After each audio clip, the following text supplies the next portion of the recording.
So it is truck mechanic time again, and we have some kind of mix problem.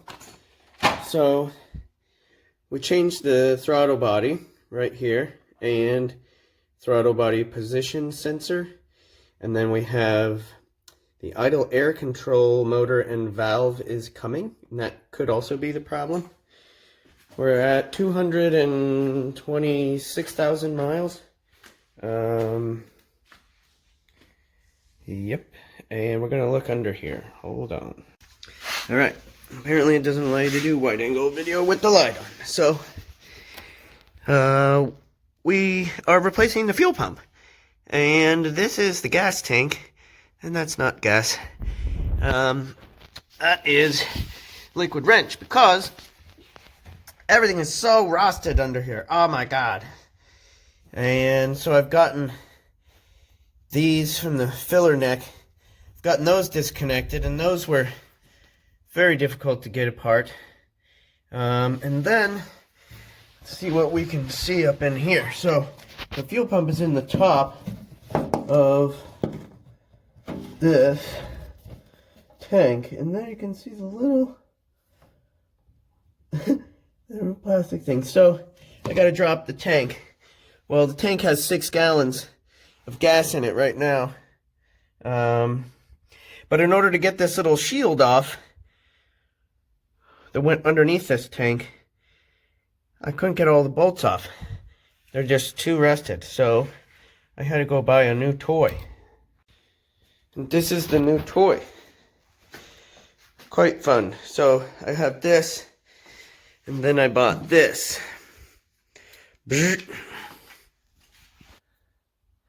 And just for fun, we can hear it go.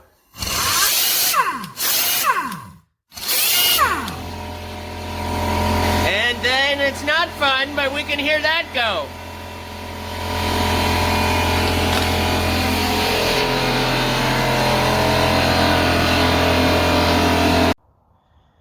Ta-da!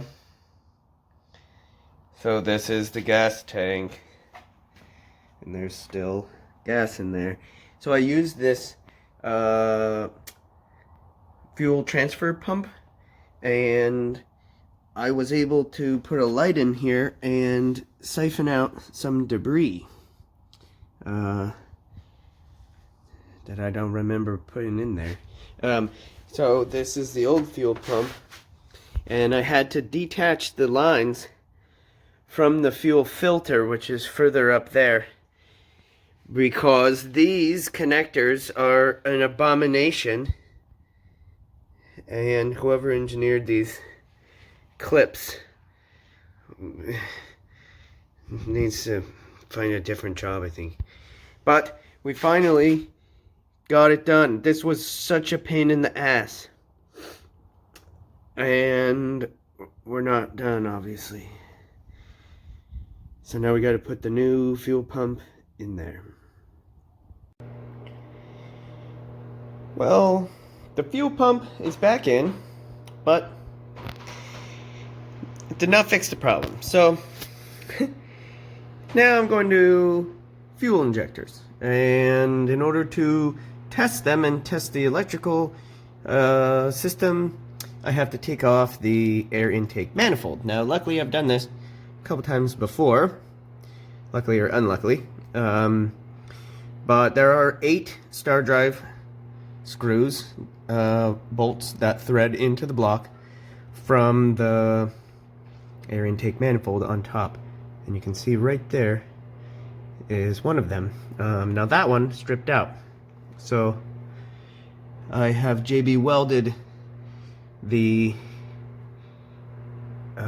little socket bit in there. I'm gonna wait till tomorrow, and then we're gonna try to turn it. Let's see what happens. Hopefully I don't have to drill it out of there. Fun, fun. Also, it's $80 for the 8 new screws. They have this thing around them that makes them $10. Yeah. Alright, well, here we we're back working on the Ranger, and I'm taking the air intake manifold off. Now, this truck is almost 20 years old, and it's, I stripped out one of the bolts that holds on the air intake manifold. It goes into the block. Now, can we see? There we go. So, I have been cutting away at it, and I'm going to remove the head of this. I tried to drill it, I tried to do other things, I bought multiple tools. So, in the end, what I ended up doing is I got one of these things, and that attaches to this Dremel, and there is just enough room to get in there. Now I gotta be careful because this right here is the fuel rail, and makes some shooty sparks a little bit, but there's no pressure in there. So we're doing that, and that's awful. And then we're taking this off because I have to check the fuel injectors, because I still haven't figured out why the hell it's not running. So, truck update. Oh, I bought these little diamond cutting, or diamond encrusted cutting wheels, and they are so small because the kind that are regular Dremel brand, I can't find it, but they're like this big around. It won't even fit down in the little space over there. So I had to buy these on the internet and wait. But I think it's gonna work. Ta-da! Well, we'll see. Alright, well, the air intake manifold is off. And the reason why I'm doing this is because I have to work on the fuel injectors. But you can see there is the bolt that just would not unscrew. So now I'm going to use vice grips to turn it out of there. Yep, do a little vacuuming in here. Some juniper berries down in there.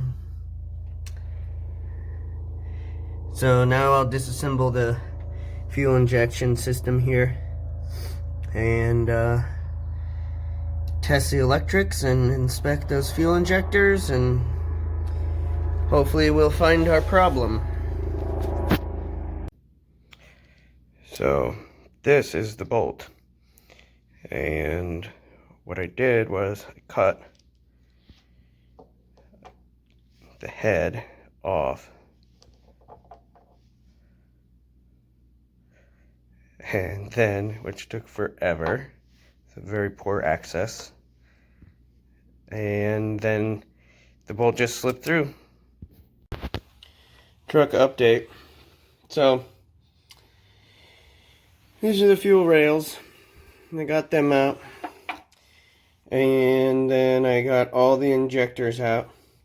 I tested all of the wiring with this little device called a Noid light, and they all work. Although you have to turn the engine over, you have to pull the fuel pump fuse, otherwise this will be like a fountain, and then turn the key over, and it's really noisy because the valves are right down in these holes, so it makes a lot of noise. It's kind of scary almost, but there's no fuel going in there, so it can't do any exploding. But I got all the fuel injectors out, and they go into this hole right there, and the fuel goes down through there. The valve is sort of at the bottom of this hole. Can we see it? Yep. And then it goes into the cylinder. Kind of fascinating. I cleaned out all down in here. There was like an inch of hard packed dirt in there. I tested all of these. You like plug it in and then you put a screwdriver on this piece right here, and then you press the other end into your ear, like the handle you press against your ear. Obviously it won't fit in your ear, the handle, but against your ear, and you'll hear it go like ping, ping, and that means that these are still actuating. It doesn't mean that it's not clogged though. So we bought all new ones and they're coming. We're going to put those in, put it back together, put the fuel rails back on, and then we're going to test the fuel pressure. I bought a gauge, and you unscrew this guy right here, plug it on there. If the fuel pressure and everything is good with all the new injectors and all this, and it still doesn't run, then we're going to go and look for a new one of these guys. This is what sends the power down the spark plug wires, which we replaced already, and we replaced the spark plugs themselves, and we replaced the fuel filter and the fuel pump and the throttle body and the idle air control valve and the throttle body position sensor. And I think that that's it on this project. Oh, we also replaced this mass airflow sensor as well to try to make this work. So hopefully we're gonna get there. Okay, we're finally ready to start this thing. We've done a lot of different work on this. All right, give it a go. Now alter the go off to on to off to on. Let the fuel pump fill the fuel. Okay, start it again. Little bit of gas on the pedal.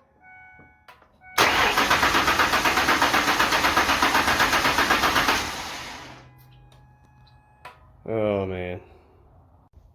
Started right away. Okay, so we have found one thing that was disconnected, and we're going to try it again. Okay, so yeah, give it a turn.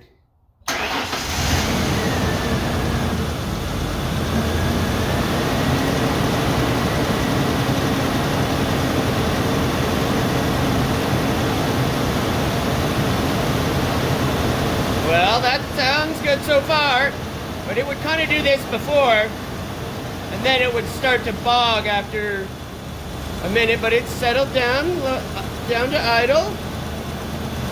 Give it a little gas.